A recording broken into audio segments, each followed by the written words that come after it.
Hello everyone, आप सभी दोस्तों का स्वागत है। इस वीडियो में डिस्कस करने वाले एक और मेन बोर्ड आईपीओ को, जिस तरीके से सीएमआर ग्रीन टेक्नोलॉजी आईपीओ ने यहाँ पे बेहतरीन लिस्टिंग गेन देती हुई दिखी थी। उसके बाद एक और मेन बोर्ड आईपीओ की ऑफिशियल डेट और प्राइसमेंट आ चुकी है। तो इस मेन बोर्ड आईपीओ में अप्लाई करने के लिए 15,000 अमाउंट्स की यहाँ पर रिक्वायरमेंट रहने वाली है। और इस 15,000 अमाउंट्स की रिक्वायरमेंट वाली आईपीओ में आपको अप्लाई करते हैं तो ग्रे मार्केट प्रीमियम 61% के प्रीमियम के आसपास कारोबार करती हुई दिख रही है। तो इस आईपीओ के रिगार्डिंग किस तरीके से कैसे आप लोगों की यहाँ पे प्लानिंग आने वाले समय में रहनी चाहिए, उनके बारे में इस वीडियो में डिटेल्स में बात करने वाले हैं। सो वीडियो को इंतजार देखिएगा और ऐसे ही daily IPO grey market premium से जुड़ी अपडेट के लिए चैनल को सब्सक्राइब कर लीजिए। साथ ही कमेंट्स में टेलीग्राम ग्रुप का लिंक दिया गया, वहाँ भी जुड़ सकते हो टाइम पे अपडेट के। कंपनी की पहले फाइनेंशियल हेल्थ को देखें तो फाइनेंशियली कंपनी किस तरीके से कैसे साउंड कर रही है उसको यदि हम लोग देखते हैं तो FY23 की डाटा दी गई है, FY24 की डाटा है, 25 की डाटा है और 26 की यहाँ पे डाटा दी गई है। यहाँ पे पहले डाटा के बारे में बात करते हैं तो 12th मंथ की है, यहाँ पे भी 12th मंथ की, यहाँ पे भी 12th मंथ की और यहाँ पे आप लोगों को 9 मंथ की डाटा कंपनी के द्वारा अवेलेबल करवाया गया है। कंपनी की एसेट के बारे में बात करते हैं तो कंपनी की एसेट किस तरीके से कैसी ग्रो कर रही है।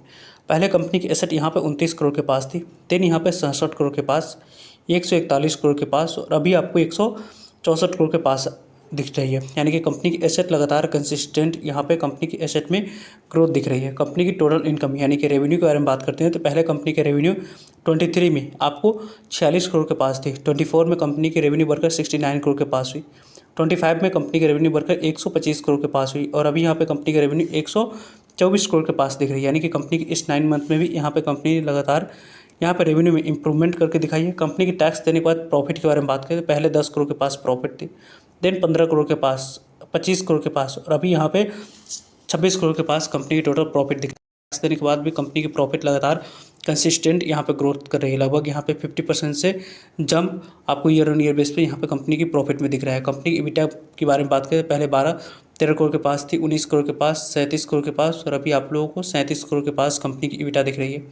नेटवर्थ के बारे में बात करते हैं तो 18 करोड़ के पास, 33 करोड़ के पास, 58 करोड़ के पास और अभी आप लोगों को 84 करोड़ के पास नेटवर्थ दिख रहा है।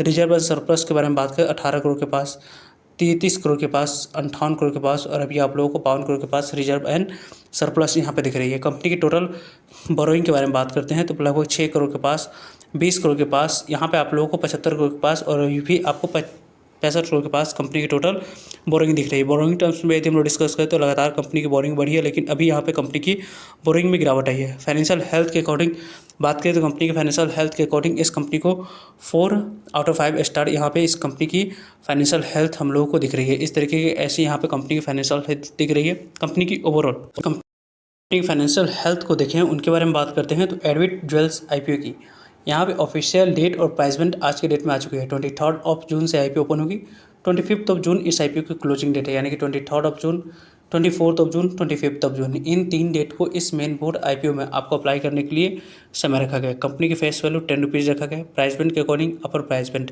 138 रुपये अपर प्राइसमेंट पे यहाँ पे अप्लाई करनी है और इसी अपर प्राइसमेंट पे 138 रुपये पे अप्लाई करते समय 100 इक्विटी ऑफ शेयर मिनिमम आपको 1 लॉट अप्लाई करते समय सिलेक्ट करना होगा। देन इस आईपीओ में अलॉटमेंट मिलने की चांस आप लोगों की रहेगी। कंपनी के वैसे इशू साइज के बारे में बात करते हैं तो यहाँ पे 165 करोड़ की टोटल इशू साइज दिख रही है। इशू साइज के according company small issue size वाली आईपीओ हम लोग को दिख रही है। इस स्मॉल इशू साइज वाली आईपीओ में यदि हम लोग डिस्कस करते हैं तो 50% शेयर क्यूआईबी के लिए रिजर्व रखा गया, 35% शेयर रिटेलर्स के लिए, जिसमें अप्लाई करने के लिए यहाँ पे मिनिमम 15,000 अमाउंट्स तक की रिक्वायरमेंट होती है। उसमें आप लोगों को यहाँ पे 35% टोटल इशू साइज के रिजर्व रखा गया है। 15% शेयर आपको एनआई कैटेगरी के लिए एलोकेट करने के लिए रखी गई है। और कंपनी की बात करते हैं तो book building IPO BSE NSE दोनों जगह पर कंपनी की लिस्टिंग होने वाली है। कंपनी एक मेन बोर्ड आईपीओ है, कंपनी की लिस्टिंग बीएसई एनएसई दोनों जगह पर होगी। वैसे इस आईपीओ मिनिमम 1 लॉट अप्लाई करने के लिए 13,800 अमाउंट्स की यहाँ पर रिक्वायरमेंट दिख रही है। मिनिमम 1 लॉट अप्लाई कर सकते हैं और इस आईपीओ में स्मॉल एनआई कैटेगरी में अप्लाई करने के लिए लगभग यहाँ पे आप लोगों को 15 लॉट अप्लाई करते समय सिलेक्ट करना होगा। लगभग 2,07,000 अमाउंट्स की यहाँ पर रिक्वायरमेंट दिख रही है। मिनिमम 7,000 अमाउंट्स के यहाँ पर रिक्वायरमेंट दिख रहा है। कंपनी की बिग एनआई कैटेगरी के बारे में बात करते हैं तो बिग एनआई कैटेगरी में लगभग आप लोगों को 73 लॉट यहाँ पर अप्लाई करते समय सिलेक्ट करना है। उसके लिए 10,07,400 अमाउंट्स के यहाँ पे रिक्वायरमेंट दिख रही है। अलग अलग कैटेगरी में अप्लाई करने के लिए अलग अलग अमाउंट्स के यहाँ पे रिक्वायरमेंट दिख रही है। और वैसे इस कंपनी की टोटल इशू साइज के बारे में हम लोग डिस्कस किया कि 50% शेयर क्यूआईबी को, 35% शेयर रिटेलर्स को, 15% शेयर आपको एनआई कैटेगरी को एलोकेट करने के लिए रखी गई है।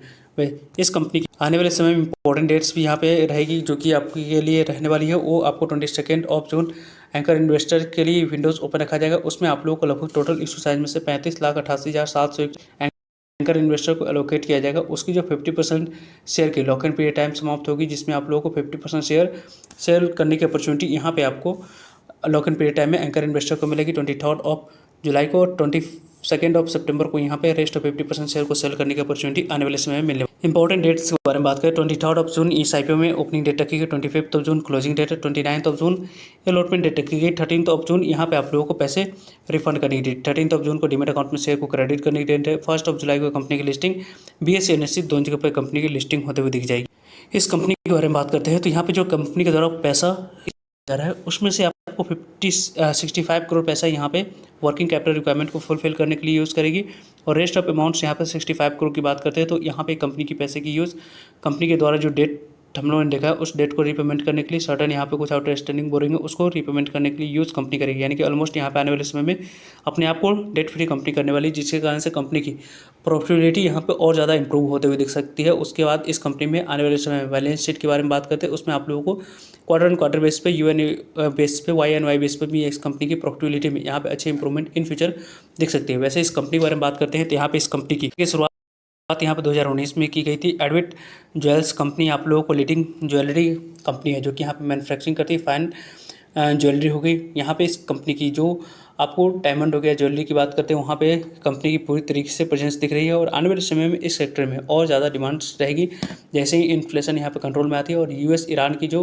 वार थी वहाँ पे आप लोगों को थोड़ी सी जो राहत की बात निकल कर आई कि यहाँ पे पीस डील आपको आने वाले समय में यहाँ पे जो साइन होने वाली है वो साइन हो जाती है और इन्फ्लेशन यानी कि आपको क्रूड ऑयल की प्राइस आपको जिस तरीके से ड्रॉप हुई है और 60-70 के बीच में क्रूड ऑयल की प्राइस आती है तो इंडियन मार्केट के लिए अच्छी बात रहेगी, जिसके कारण से आपको यहाँ पे जो रुपीज़ में फॉल दिख रही है डॉलर के अगेंस्ट में वो यहाँ पे नहीं दिखेगी, जिसके कारण से आने वाले समय में यहाँ पे सोना की इंपोर्ट में जो यहाँ पे ड्यूटी लग रही है उस ड्यूटी को यहाँ पे in future government of India के द्वारा कम किए जाते हैं। तो इस तरीके की सेक्टर से जुड़ी कंपनी को इन फ्यूचर काफ़ी अच्छे बेनिफिट होते हुए दिखेगी। वैसे इस कंपनी के बारे में टाइम पे आप लोगों को डेली के ग्रे मार्केट प्रीमियम और सब्सक्रिप्शन से जुड़ी सभी इंपॉर्टेंट अपडेटेड वीडियो आप लोगों को इस चैनल पर मिलते रहेंगे, तो चैनल को सब्सक्राइब कर रखिएगा ताकि आप लोगों को तो अपडेट पहुँच पाए। फर्दर जो भी डाउट कोई रहती है उसके बारे में कमेंट्स करके आप लोग पूछ सकते हो। इसकी आज की ग्रे मार्केट प्रीमियम के बारे में बात करते हैं तो यहाँ पे इसकी ग्रे मार्केट प्रीमियम कल बिना ऑफिशियल प्राइस बैंड के 91 रुपीज़ के आसपास कारोबार करी थी, लेकिन अभी 82 रुपीज़ पे इसकी ग्रे मार्केट प्रीमियम कारोबार करी है।